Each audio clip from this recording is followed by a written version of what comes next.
away from us by any executive action. They can only be taken away from us by action of a civilian court, by a jury of our peers, and by their decision beyond a shadow of a doubt. And with that, let me hand it over to the Senator from California, whose amendment I so strongly support, and yield the floor to her. President. Senator from Michigan. Just one quick moment to respond, and then I'm going to make a unanimous consent request. We couldn't change the Constitution here if we wanted to, and nobody does want to. And that includes the right of habeas corpus. All the constitutional rights, which the senator from Illinois talked about, are constitutional rights. They are there. They are guarantees. They couldn't be changed by the Congress if we wanted to, and I hope nobody wants to change those rights. But what the senator ignores, and what has been ignored generally here, is that there is another path. And the Supreme Court has approved this path, that if any American citizen joins a foreign army attacking us, that that person may be treated as an enemy combatant. That's not me speaking. That's the Supreme Court in Hamdi. Quote, there is no bar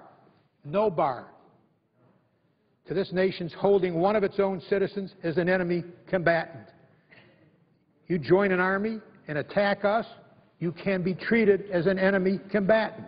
The Supreme Court has said so more than once. Now, my unanimous consent request is the following, that Senator Durbin, the senior senator from Illinois, be recognized, and that the senior senator from California be recognized, that the senator from California be first recognized for her whatever comment she makes, then the senior senator from Illinois be recognized, and then to speak on whatever subject they want, on the amendments of the senator from California, whatever, and then that Senator Merkley's amendment then be in order to be called up by Senator Merkley. Is there objection? Hearing none, so ordered. Thank you very much. Senator from California. I thank the distinguished manager of the bill, and I say to the distinguished senator from Illinois who's here, I'll try to be relatively brief. But I would also say that seldom do we really get an opportunity on the floor of the Senate to debate what is really fundamental to this American democracy. And in a sense, I'm pleased that it's here because I think we can address it directly. I also want to thank your colleague, Senator Durbin, Senator Kirk from Illinois, for his co-sponsorship of this amendment. The fact of the matter is that the original draft of this bill had this language in it. The authority to detain a person under this section does not extend to the detention of citizens or lawful resident aliens of the United States on the basis of conduct taking place in the United States, except to the extent permitted by the Constitution of the United States. That was removed from the bill. Essentially, what we are trying to do was put back in that you cannot indefinitely detain a citizen of, just a citizen of the United States without trial. And that's a basic right of this democracy. It's given to us because we are a citizen of the United States. Now, where I profoundly disagree with the very distinguished chairman and ranking member of the Armed Services Committee is by saying that ex parte queering and essentially set the law. It did not. And I went to the Hamdi opinion, and I'd like to read some of the majority opinion as written by Justice O'Connor. As critical as the government's interest may be, and this is on page 23 of her opinion, may be in detaining those who actually pose an immediate threat to the national security of the United States during ongoing international conflict, history and common sense teach us that an unchecked system of detention carries the potential to become a means for oppression and abuse of others who do not present that sort of threat. It goes on. We reaffirm today, this is in Hamdi, page 24, the fundamental nature of a citizen's right to be free from involuntary confinement by his own government without due process of law, as we weigh the opposing governmental interests against the curtailment of liberty that such confinement entails. It then goes on page 26. We therefore hold that a citizen detainee seeking to challenge his classification as an enemy combatant, that was Hamdi, must receive notice of the factual basis for his classification and a fair opportunity to rebut the government's factual assertion before a neutral decision maker. It then goes on to say on page, this is Justice Scalia's commentary, the government argues that our more recent jurisprudence ratifies its indefinite imprisonment of a citizen within the territorial jurisdiction of federal courts. It places primary reliance on ex parte Quirin, a World War case. He goes on to say, this case was not this court's finest hour. The difference here is that we are being asked for the first time, certainly since I've been in this body, and I believe since you've been in this body, to say that an American citizen can be picked up and held indefinitely without being charged or tried. That is a very big deal, because in 1971 we passed a law that said you cannot do this. This was after the internment of Japanese American citizens in World War II. It took that long, to 1971. Richard Nixon signed the law, and that law has never been violated. And as I pointed out early, we had cases that explain that the law has never been violated. So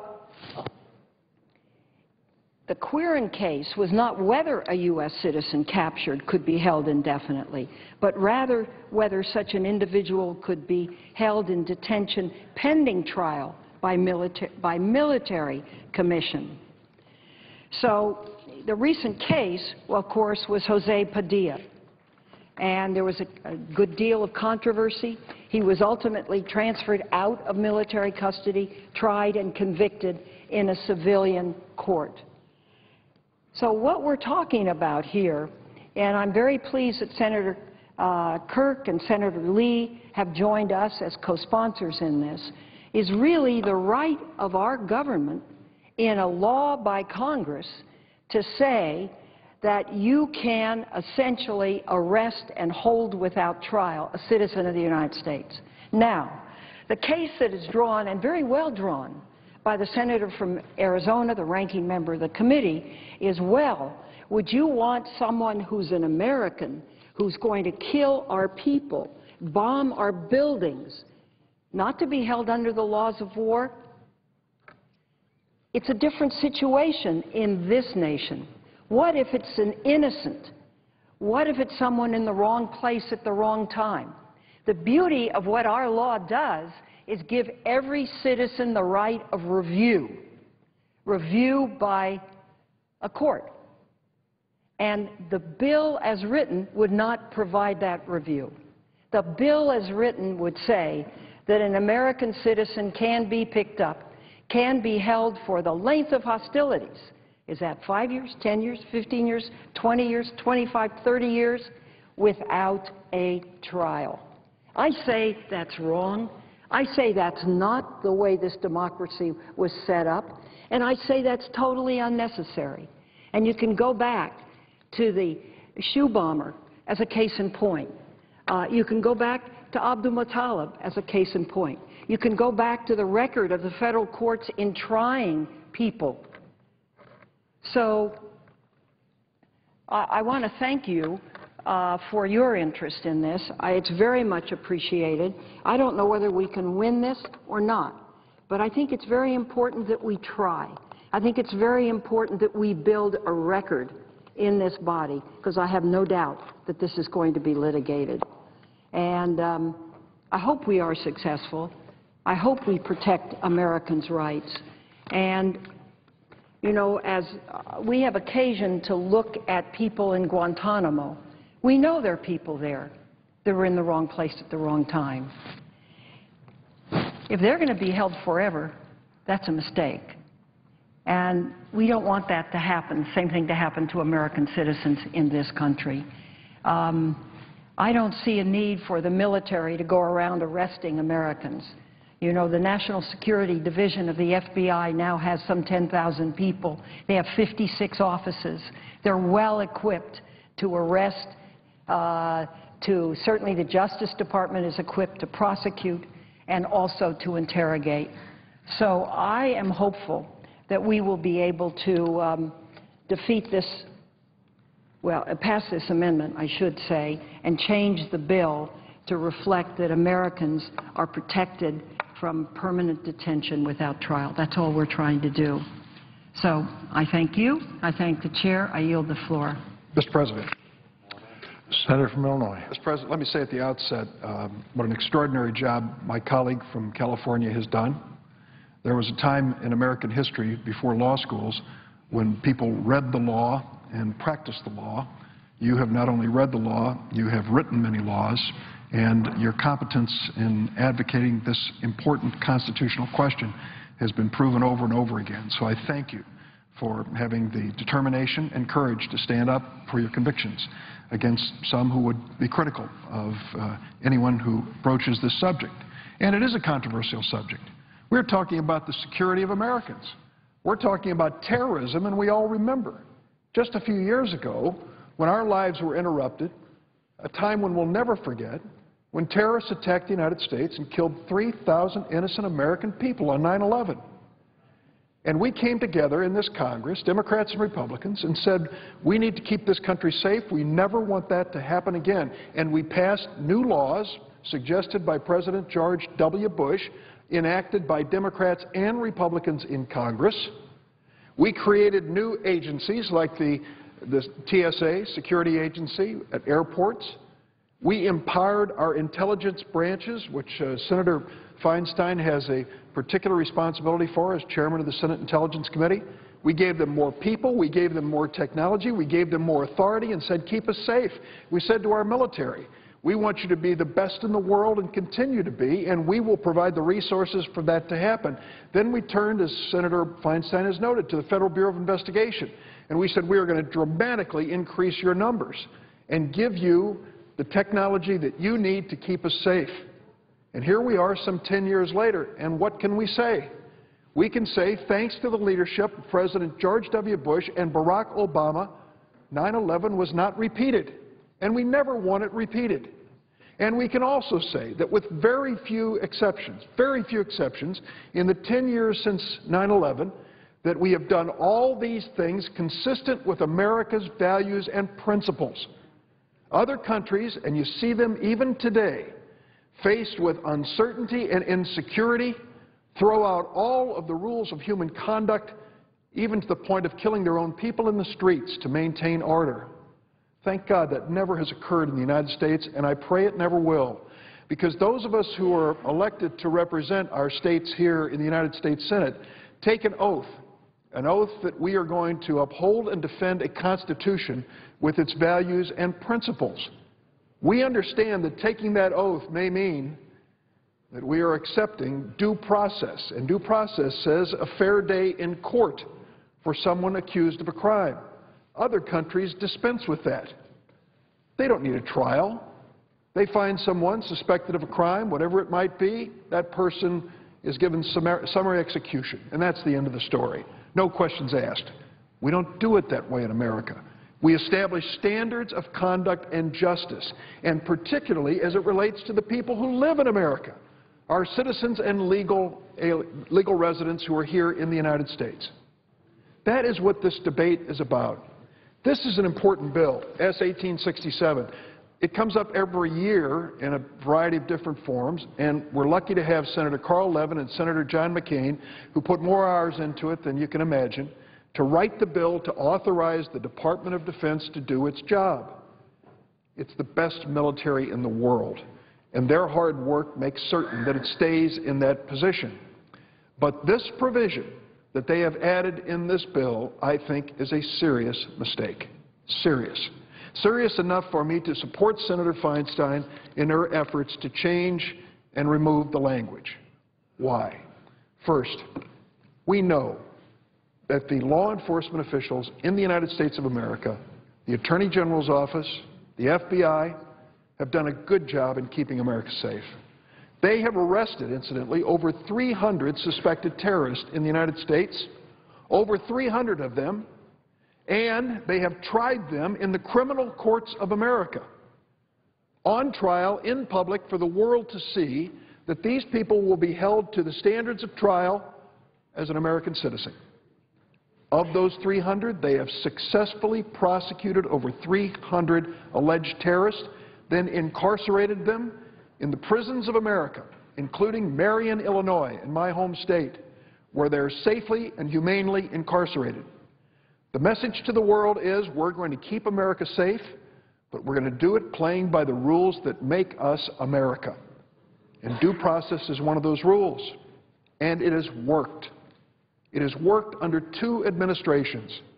Now comes this bill and a suggestion that we need to change the rules. The suggestion is, in this measure, that we will do something that has not been done in America before. Section 1031 of this bill, for the first time in the history of America, will authorize the indefinite detention of American citizens in the United States. This is unprecedented. In my view, as chair of the Constitution Subcommittee of Senate Judiciary, it raises serious constitutional concerns. Senator Levin, Senator McCain disagree. In an op-ed piece for the Washington Post, they recently wrote, quote, "No provision in the legislation expands the authority under which detainees can be held in military custody," end of quote. But look at the plain language of Section 1031. There is no exclusion for United States citizens. And so the question is, if you believe that an American citizen is guilty or will be guilty of acts of terrorism, can you detain them indefinitely? Can you ignore their constitutional rights and hold them indefinitely without warning them of their right to remain silent, without advising them of their right to counsel, without giving them the basic protections of our Constitution? I don't believe that that should be the standard. I listened to Senator McCain. He makes a pretty compelling argument. Wait a minute. You're telling me that if you've got someone in front of you that you think is a terrorist who could repeat 9/11, you're going to read their Miranda rights to them? Well, as an American citizen, yes, I would. And I would say to Senator McCain, the same argument would apply if that person in front of me was not a suspected terrorist, but a suspected serial killer, a suspected sexual predator. We read them their Miranda rights. We believe that our system of justice can work with those rights being read. Do you remember the case, and it was about 2 years ago, of the person who was on the airplane, the underwear bomber, Abdul Muttalib? He was coming to the United States to blow up that airplane and kill all the people on board, and thank God he failed. He tried to ignite a bomb, and his clothing went on fire, and the other passengers jumped on him, subdued him, and he was arrested. This man, not an American citizen, was taken off the plane and interrogated by the Federal Bureau of Investigation. And after he stopped talking voluntarily, they read him his Miranda rights. We all know them from the crime shows that we watch on TV. Right to remain silent. Everything you say will be used against you. Right to retain counsel. He was read all those things, and he shut up. But that wasn't the end of the story. By the next day, they were back interrogating him, and they had contacted his parents, brought his parents to this country. He met with his parents and turned and said, "I'll cooperate. I'll tell you everything I know." And he started talking, and he didn't stop. At the end of the day, he was charged with terrible, serious crimes, brought to trial in Detroit, and pled guilty under our criminal system. Now, he wasn't an American citizen, but even playing by the rules for American citizens, we successfully prosecuted this would-be bomber and terrorist. What is the message behind that? The message behind that is we will stand by our principles and values and still keep America safe. We will trust the Federal Bureau of Investigation and the Department of Justice to successfully prosecute suspected and alleged terrorists. We will not surrender our principles even as we fight terrorism every single day. Now, this bill changes, unfortunately, a fundamental aspect of that. And it said if an American citizen is detained and suspected to be involved in terrorism with al-Qaeda or other groups, they can be held indefinitely without being given their constitutional rights. I appreciate Senator Levin and Senator McCain have said they're willing to consider excluding U.S. persons, but Section 1031 doesn't. I hope that they do. I want to address a couple statements that have been made by my Republican colleagues. I like them and respect them, and I would say to Senator Graham, my colleague and friend from South Carolina, I listened to Senator Levin tell us privately and publicly over and over again, what we have here doesn't change the law. Then I listened to your arguments on the floor saying, well, the law needs to be changed. That's why we're doing this. So I'm struggling to figure out if Senator Levin and Senator McGraham have reconciled. Could I respond? Let me. I'm sorry. I will. Okay. I want you to respond. But I want to ask you point blank. Is there an exclusion currently in the law for U.S. citizens under Section 1031, and whether or not under 1031 American citizens can be detained indefinitely? No, and there should not be. And can you can I finish my thought? Of course. Now, we're good friends, and we're going to stay that way. But you keep saying something, Senator Durbin, that's not true. The law of the land is that an American citizen can be held as an enemy combatant. It's the Hamdi decision, and I quote, "There is no bar to this nation's holding one of its own citizens as an enemy combatant." Hamdi was an American citizen captured in Afghanistan fighting for the Taliban. Justice O'Connor specifically recognized that Hamdi's detention could last for the rest of his life because law of war detention can last for the duration of the relevant conflict. The Padilla case involves an American citizen captured in the United States, held for 5 years as an enemy combatant, and the Fourth Circuit reviewed his case and said that you could hold an American citizen as an enemy combatant. And to my good friend from Illinois, throughout the history of this country, American citizens in every conflict have unfortunately decided to side with the enemy at times. In re Curran is a 1942-43 case that involved American citizens assisting German saboteurs. They were held under the law of war because the act of collaborating with the enemy was considered an act of war, not a common crime. So the law of the land by the courts, or that an American citizen can be held as an enemy combatant, that's been the law for decades. What Senator Feinstein would do is change that. The Congress would be saying, you cannot hold an American citizen as an enemy combatant, and I do appreciate the time. And let me tell you why I think that's important. You're a very good lawyer. Under the domestic criminal law, we cannot hold someone indefinitely and question them about enemy activity. What do you know about the enemy? What's coming? What were you doing? Where did you train? Because under domestic criminal law, you can't question somebody in a way that would put them in jeopardy. Under military intelligence gathering, you can question an enemy prisoner without them having a lawyer to be able to find out how to defend America. If you can't hold this person as an enemy combatant, the only way you hold them is under domestic criminal law. And when the interview starts and the guy says, I want my lawyer, I don't want to talk to you anymore, under the criminal justice model, there's very limited time you can hold them and question them without reading them rights or giving to give them a lawyer. Under intelligence gathering, our Department of Defense, FBI, CIA can tell the individual, you're not entitled to a lawyer. You have to sit here and talk with us because we want to know what you know about present, past, and future attacks. If you can't hold an American citizen who's decided to collaborate with al-Qaeda as an enemy combatant, you lose that ability to gather intelligence. And that's what the change that Senator Feinstein is proposing, that the law be changed by the Congress saying an enemy combatant status can never be applied to American citizens if they collaborate with al-Qaeda. That would be a huge loss of an intelligence gathering. It would be a substantial change in the law. It would be the first time any Congress ever suggested that an American citizen can collaborate with the enemy and not be considered a threat to the United States from a military point of view. I don't want to go down that road because I think that is a very bad choice in the times in which we live. So to my good friend, the law is clear. You can hold an American citizen as an enemy combatant. The Congress is contemplating changing that, and I think that would be a very bad decision in the times in which we live, to deny our ability to hold an American citizen and question them about what they know and why they decided to join al-Qaeda. Simply stated. Ask for the regular order. What's the regular order? Simply stated, Senator Durbin. Senator from Illinois has the floor. Simply stated, if you decide to collaborate with al-Qaeda, in a very limited way can we hold you. You've got to be a member of al-Qaeda, affiliated with it, and be involved in a hostile act.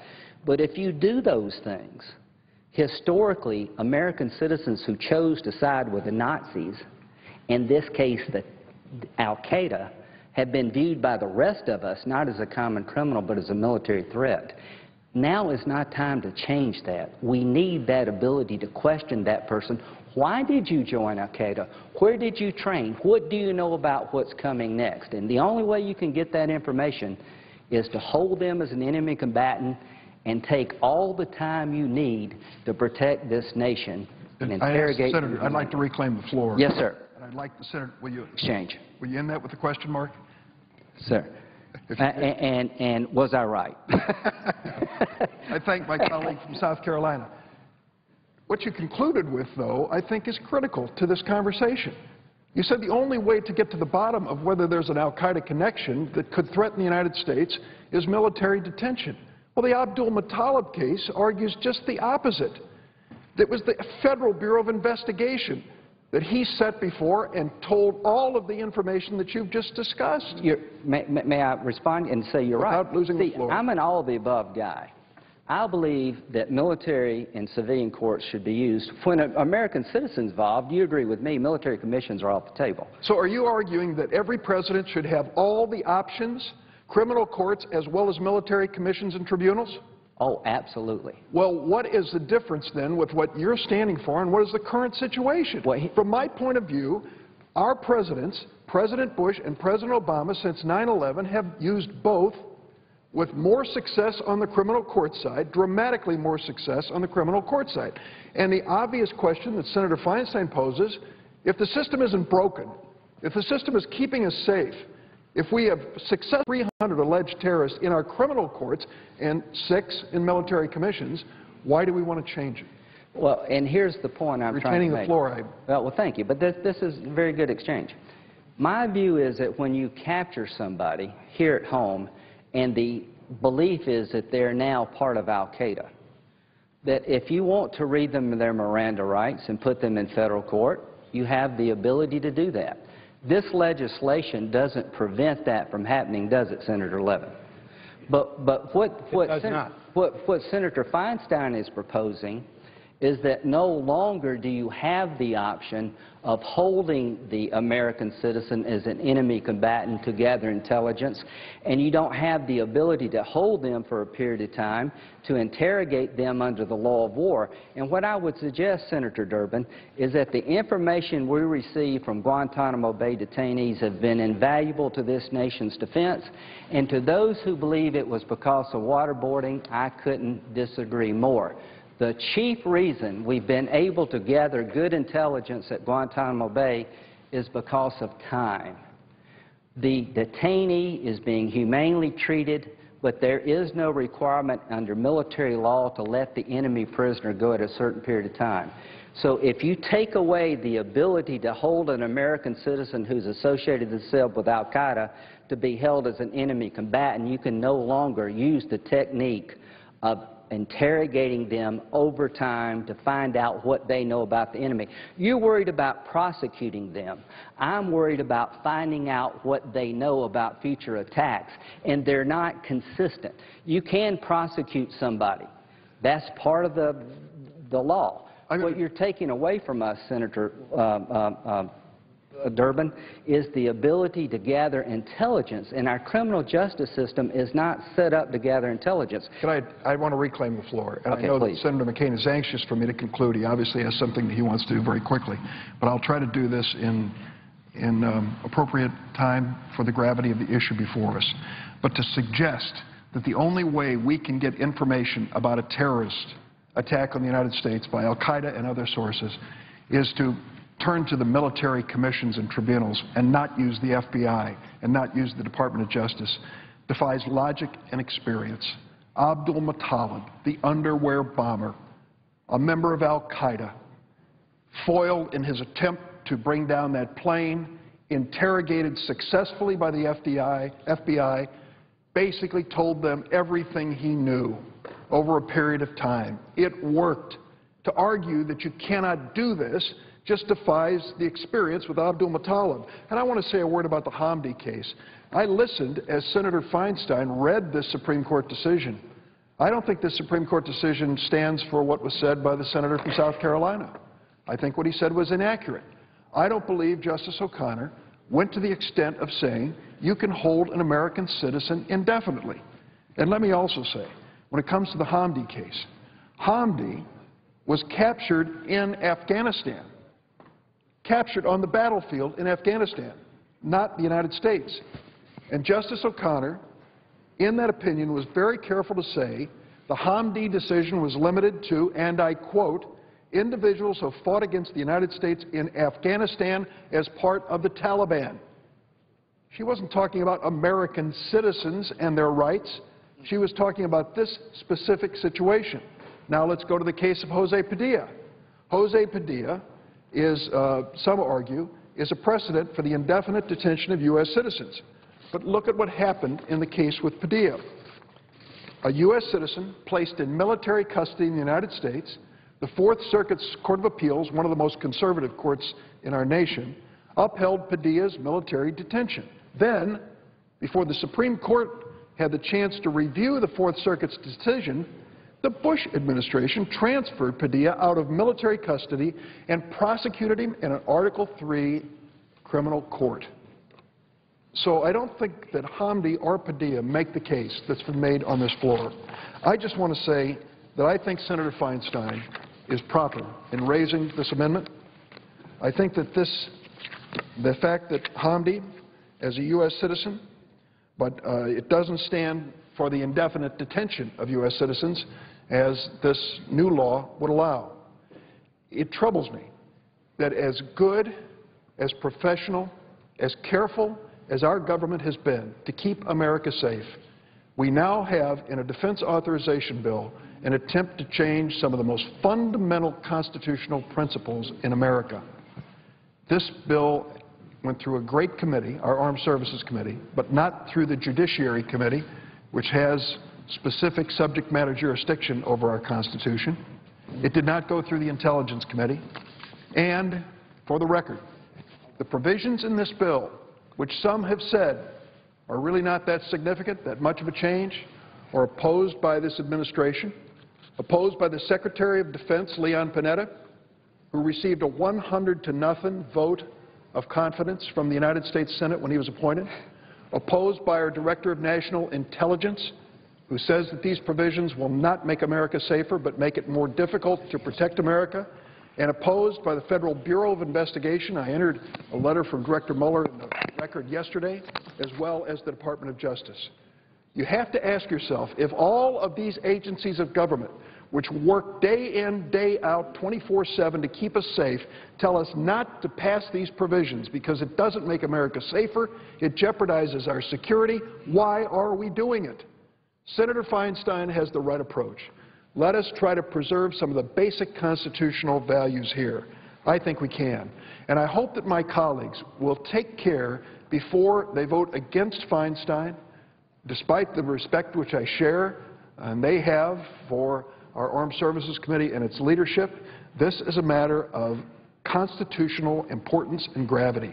And it is important for us to take care and not to change our basic values in the course of debating a defense authorization bill.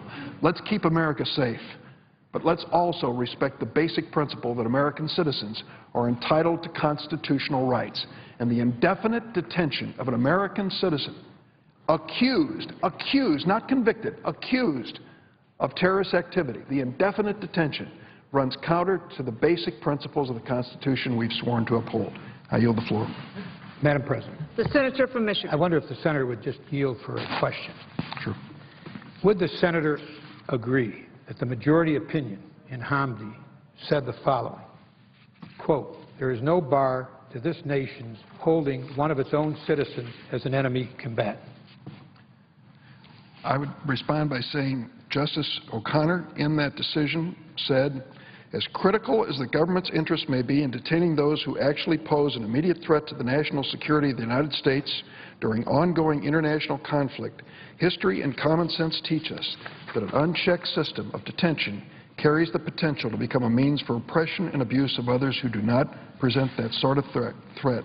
We therefore hold that a citizen detainee seeking to challenge his classification as enemy combatant must receive notification of the factual basis for his classification and a fair opportunity to rebut the government's factual assertions before a neutral decision maker." And would the senator agree that she specifically referred to there that a citizen that's being held as an enemy combatant is in turn...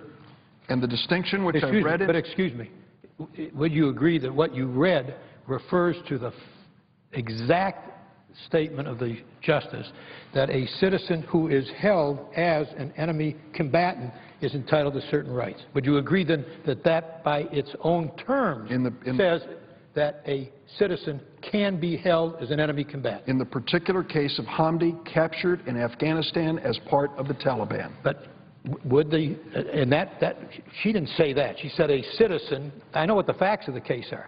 She didn't limit it to the facts of the case. Sorry, but she did. Okay. And the quote is, individuals who fought against the United States in Afghanistan as part of the Taliban. She doesn't, yeah, but she doesn't limit it to that. That's what she did. No, Author of the opinion. she describes the facts of that case. She limited it to that case. Now, would the senator... I would just make one response and then I'll give the floor to the senator. This is clearly an important constitutional question and one where there's real disagreement among the members on the floor. And I think it is one that, frankly, we shouldn't be taking up in a defense authorization bill, but ought to be considering in a much broader context, because it engages us at many levels in terms of the constitutional protections. I agree that Justice O'Connor said what the senator said she said, and would the senator agree with me that Justice O'Connor said there is no bar to this nation's holding one of its own citizens as an enemy combatant? Would the senator agree that she said that? As it related to Hamdi, captured in Afghanistan. Would the senator agree that she said that, however? As it related to Hamdi, of course. I'm giving you an exact quote.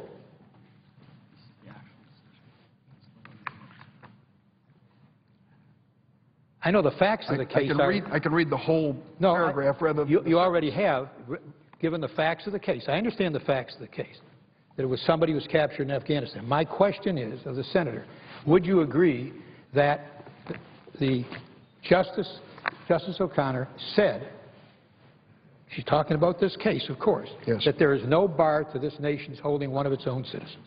Captured on the field of battle in Afghanistan. Now, would the senator also agree that the Justice said the following, that a citizen, no less than an alien, can be part of or supporting forces hostile to the United States or coalition partners and engaged in an armed conflict against the United States would pose the same threat of returning to the front during the ongoing conflict? Would the senator agree that she said that? Of course. And would the senator agree that she quoted from the Kieran case in which an American citizen was captured in Long Island? She did make reference to the Kieran. And did she cite that with approval? I would say that there was some reservation in citing it. And I would say to the senator that our difficulty and disagreement is the fact that we are dealing with a specific individual captured on the field of battle in Afghanistan with the Taliban. I understand. We are not talking about American citizens being arrested and detained within the United States and being held indefinitely without constitutional rights. And my question, though, my question is that did Justice O'Connor say that in Kieran that one of the detainees alleged that he was a naturalized United States citizen? We held that, these are exact her words, citizens who associate themselves with the military arm of the enemy government and with its aid, guidance, and direction enter this country bent on hostile acts are enemy belligerents within the meaning of the law of war. Did she say that? I can tell you that there were references in there to the case, but the Supreme Court has never ruled on the specific matter of law which you continue to read. And until it rules, we will make the decision in this Department of Defense authorization bill, and it is not an affirmation of current law because there's been no ruling. Could I, Mr. President, Madam President?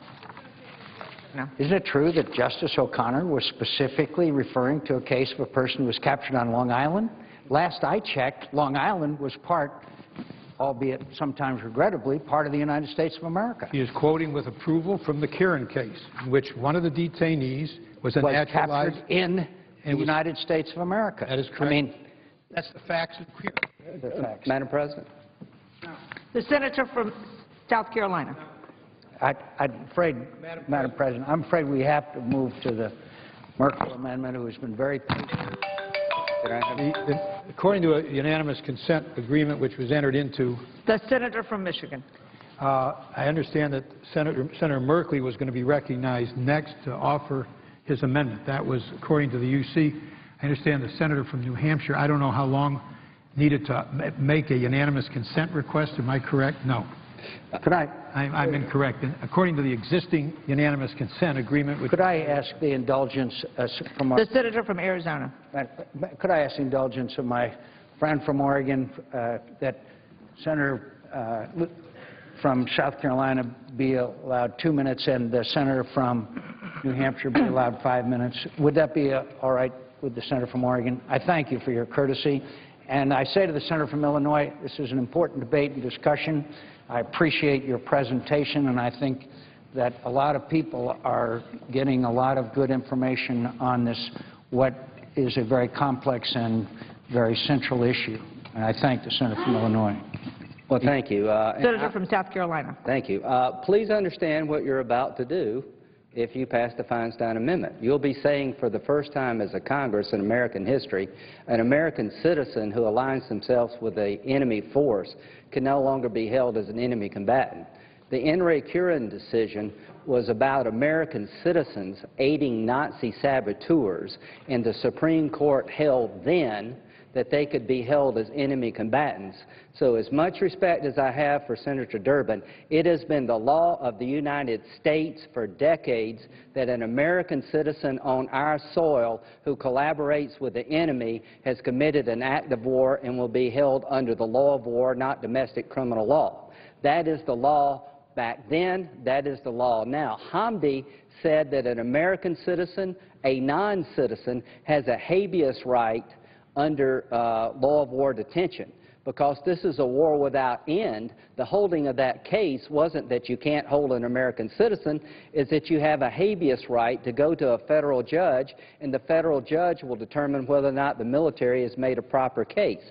It has nothing to do without enemy combatant being held as an American citizen. What this amendment would do is it would bar the United States in the future from holding an American citizen who decides to associate with al-Qaeda. Now, in World War II, it was perfectly proper to hold an American citizen as enemy combatant who helped the Nazis, but we feel somehow in 2011 that's no longer fair, that would be wrong. My God, what are we doing in 2011?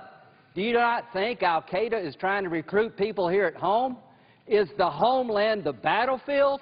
You better believe it's the battlefield. The senator's time has expired. Could I unanimous consent for 1 more minute? Without objection.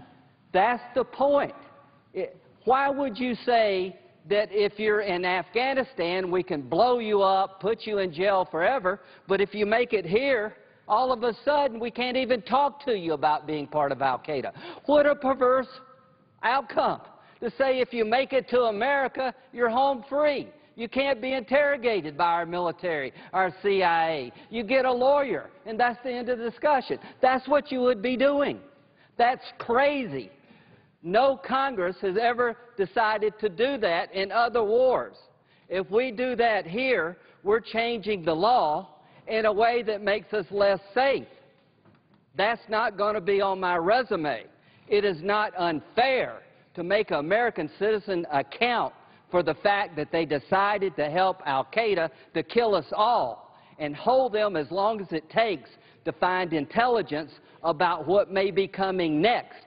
And when they say, I want my lawyer, you tell them, shut up. Your time You has don't get a expired. lawyer. You're an enemy combatant, and we're going to talk to you about why you joined al-Qaeda.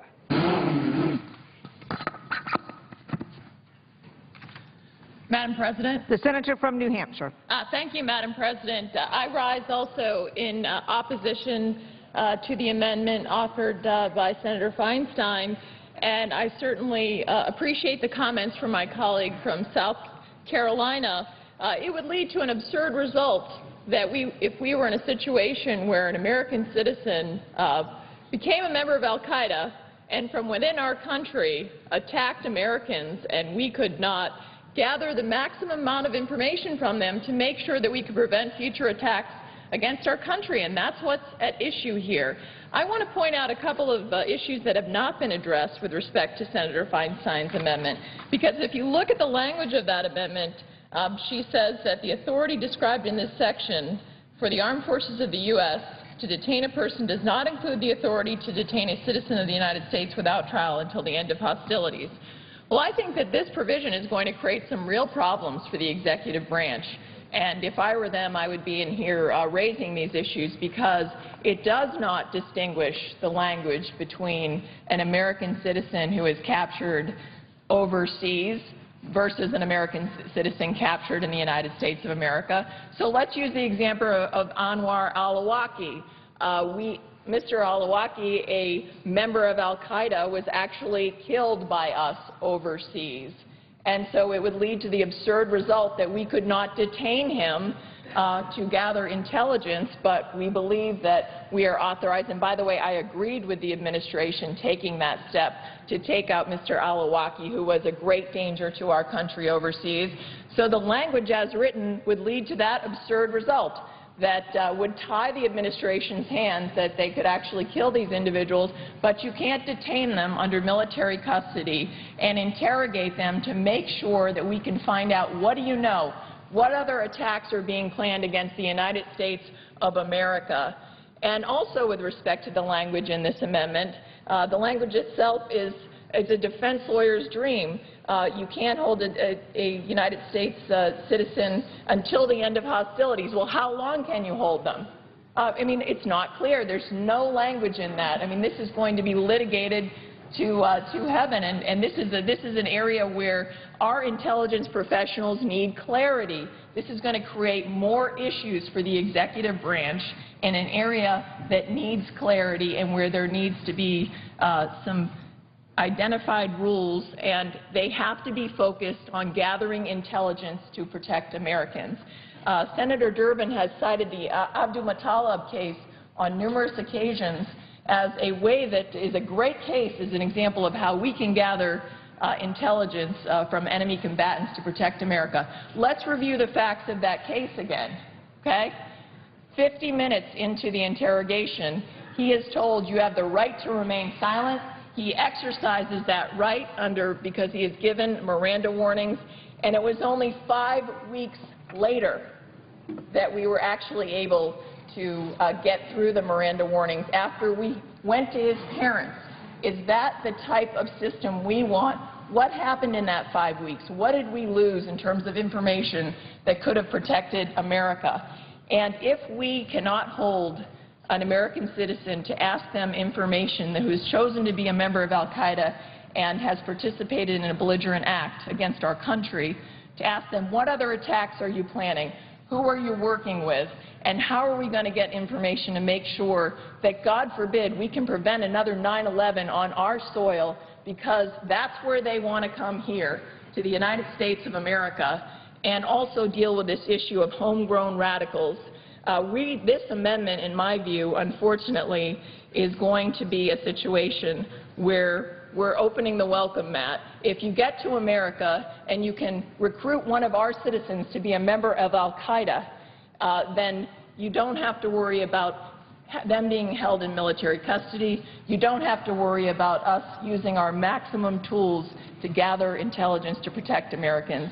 Madam President, I think this amendment is very misguided, and again, I would point out the administration should be concerned about the language in this amendment. It does not distinguish between an American citizen who is captured on our soil, who is trying to attack us, and one overseas.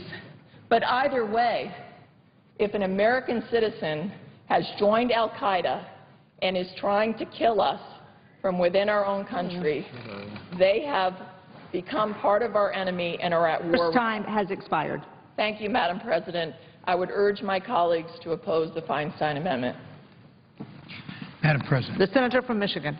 Madam President, I believe it is now in order for Senator Merkley to offer amendment number 1257 as amended with the amendment at the desk, and the amendment at the desk has 4 words added to the printed amendment, and those words are NATO and coalition allies. Is that correct? It's already pending.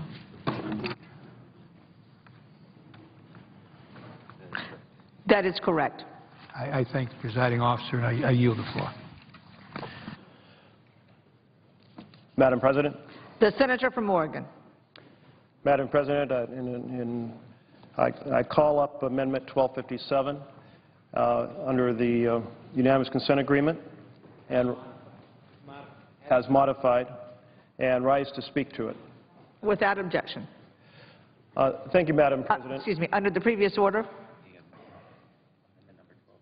The amendment number 1257 as modified is now the pending question.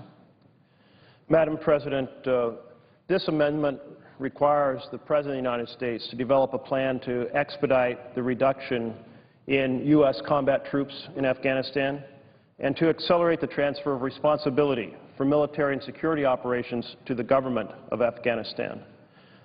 Before I speak to some of the details of this, I want to thank the original co-sponsors who have worked hard on this amendment, Senator Mike Lee, Senator Tom Udall of New Mexico, Senator Rand Paul, and Senator Sherrod Brown. The United States went to Afghanistan with 2 main goals that were laid out by President Bush: to destroy al-Qaeda training camps and to hunt down those responsible for 9/11. Our very capable American troops and their NATO partners have pursued aggressively these objectives. There are very few al-Qaeda operating in Afghanistan. Secretary of Defense Leon Panetta said in June 2010 that there were at most only 50 to 100 al-Qaeda members in Afghanistan. Afghanistan is no longer, and has not been for some time, a central arena for al-Qaeda activity. American forces have also effectively pursued the second objective, capturing or killing those who attacked America on 9/11. In recent years, America has captured or killed 24 high-level al-Qaeda operatives, including Khalid Sheikh Mohammed, the alleged operational mastermind of the September 9/11 attacks, who was captured in a raid on a house in the Pakistani garrison city of Rawalpindi near the capital, Islamabad. Includes Ramzi bin al-Shibh, described as a key facilitator of the September 11 attacks. Sheikh Saeed Masri, an Egyptian believed to have acted as operational leader of al-Qaeda, who was killed in a U.S. drone strike. And most importantly, our exceptional intelligence teams and armed services have tracked down and killed Osama bin Laden, the founder and head of al-Qaeda.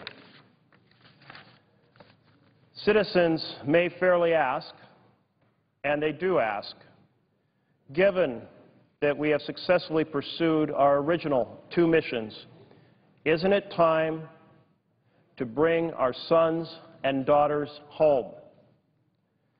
Our citizens remind us that the U.S. has been at war in Afghanistan for over 10 years, the longest war in American history. Our citizens recognize that the war in Afghanistan has come at a terrible price. More than 1,200 Americans have died from snipers, from improvised explosive devices and other deadly weapons of war. More than 6,700 Americans have been wounded by those same weapons. And thousands of our soldiers have suffered from and will suffer for years, decades to come, from traumatic brain injuries and post-traumatic stress disorder. Our soldiers have paid a huge price. Their families have paid a huge price. And in addition, the war in Afghanistan has consumed and is consuming an enormous share of our national resources. According to the Congressional Research Service, by the end of this year, just over a month from now, we'll have spent the better part of $500 billion, or approximately $444 billion. In 2011 alone, we will spend about $120 billion. So, what is the answer to our citizens who ask? Who ask that given our success in destroying al-Qaeda training camps, and given our success in pursuing those responsible for 9/11, why haven't we brought our troops and our tax dollars home? The official answer is that America has expanded its mission in Afghanistan from the narrow two original objectives of destroying al-Qaeda and hunting down those responsible for 9/11 to the broad mission of nation building. Now, destroying al-Qaeda, our original mission, and building a modern nation state where one has never existed are two entirely different things. The expanded mission of nation building in Afghanistan goes way beyond those original two military objectives. This expanded nation-building mission involves creating a strong central government. It involves creating an election process for a functioning democracy. It involves building infrastructure, roads and bridges and schools. It involves a major mission to create a sizable national police force and a sizable and effective national army. Now, we have spent a lot on this mission, but the success is limited. Over 10 years, as I mentioned, we have spent $444 billion. Now, that is in a nation that had a pre-war gross domestic product or economy of about $10 billion a year. So we have spent an amount equal to 44 times the economy of Afghanistan. You would think that the result is we would have rebuilt the infrastructure of Afghanistan 10 times over or 20 times over. But the reality is there's very little to show for this nation-building mission. Why is that the case? Most simply, this nation-building mission is systematically stymied by multiple forces. One is high illiteracy. On my recent trip to Afghanistan, I was told that among those recruited for the national police, the literacy rate at a first-grade level is only about 16%. First grade level, 16%. The goal is to be able to raise that literacy rate so that soldiers can read the serial numbers on their rifles. That is a very different world from the world we live in. A second huge factor is vast corruption. Just after my first trip to Afghanistan, the newspapers were full of stories about the family members and the associates of the President of Afghanistan building massive mansions in Dubai. Well, sending our money to Afghanistan so the elite can send it to Dubai to build mansions does not serve our national security. The efforts in nation building are stymied by deep-felt ancient tribal and ethnic divisions. And moreover, there is a strong national aversion to the very mission of building a strong central government. I had an interesting experience where I met with 6 Pashtun tribal leaders in Kabul, the capital. They came in to share their stories, and each one of them said some form of the government you're trying to build is an affliction to our people. Please do not build a stronger government that exploits and afflicts our people. And I said to them, help me understand this, because building a government means a force that can help with education, that can help with health care, that can help build transportation infrastructure, that can help provide security for businesses to prosper. And they spoke to me and said, one of them summed it up and said, Senator, you don't understand. All of the government positions here are sold. The people who buy them do not buy them to serve our people. They buy them to exploit our people. And when you build a strong central government, which we oppose, the exploitation increases. So this nation-building mission is systematically stymied by high illiteracy, vast corruption, extensive and deep tribal and ethnic divisions, and historic national aversion to a strong central government. We have been in Afghanistan more than 10 years. It is time to change course. Our President recognizes this. He has worked out an agreement with the NATO partners to remove the remaining combat troops by the end of 2014. That's just over 3 years from now. But what happens during this next 3 years? This amendment says, Mr. President, during these next 3 years, seize the opportunity to diminish the combat role of American soldiers and increase the responsibility placed with the Afghanistan government and the Afghanistan forces. Seize that opportunity. And, Madam President, I say to my colleagues today, this is incredibly important for our success in transferring responsibility. If you do not provide the opportunity and the necessity for the Afghanistan institutions to take responsibility for their own security, they will not be prepared to exercise that responsibility down the road. Madam President, the United States is facing a global terrorist threat.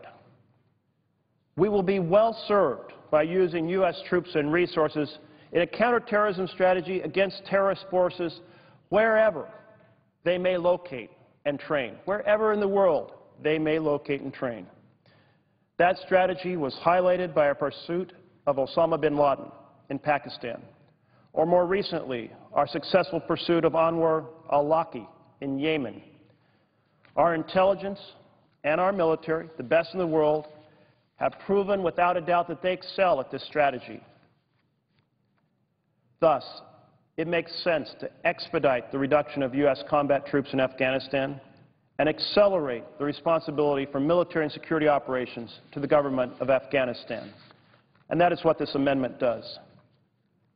The amendment specifically requires the President prepare a plan for an expedited reduction of troops and accelerated transfer of responsibility based on inputs from military commanders, from NATO and coalition allies, from diplomatic missions in the region, from appropriate members of the Cabinet, and consultation with Congress. What this amendment does not do, it does not limit our ability to identify and attack al-Qaeda or terrorist forces wherever they may be in the world. It does not limit our ability to destroy al-Qaeda or associated terrorist training camps wherever they may be, wherever they are in the world. It does not restrict funding for supplies and equipment needed by our troops deployed in the field.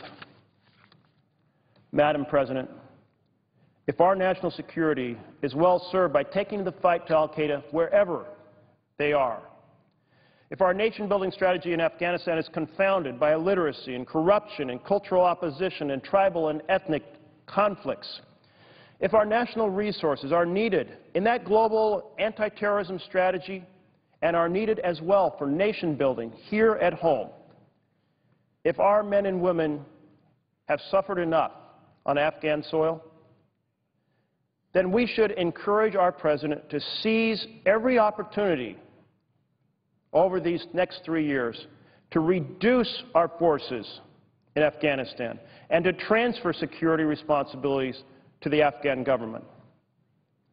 That is what this amendment does, and I encourage every colleague to support it. Thank you, Madam President. I yield the floor